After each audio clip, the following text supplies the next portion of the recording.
Hai, Assalamualaikum warahmatullahi wabarakatuh. Kepada orang-orang Sabah, terima kasih banyak atas layanan yang sangat hebat, sangat menakjubkan. Terima kasih. Semoga kita berjumpa lagi sehingga kita berjaya mendapat 100 juta. Amin. Terima kasih. Aku sangat-sangat terharu. Peng, ni ada nak cakap, Peng? Ada, dah cakap. Nampaknya Syahdan dah cakap. Syahdan dah cakap semua benda.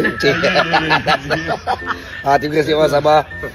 Sebab having us kat sini, semuanya best. Hotel best, makan best, semua best. Thank you very much. Baik.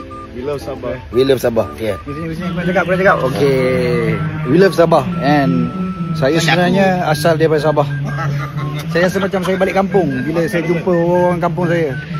Nah, terima kasih Sabah. Satu sambutan yang sangat meriah dan gila. Tak pernah lagi saya tengok ada sambutan yang sebegini besar. So insyaAllah kita jumpa lagi. Teruskan support Blood Brothers and film local. Love you.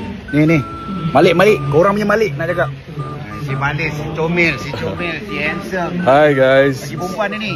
Tak ada.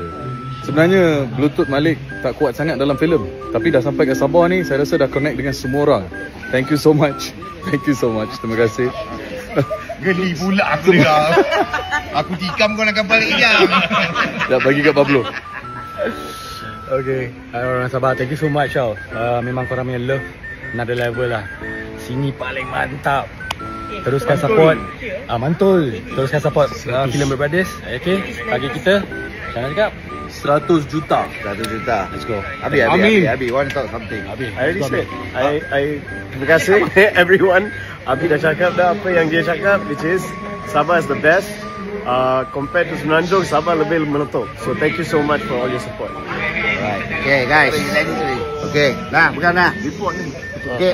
Say thank you Sabah. Bye. Thank you sikit.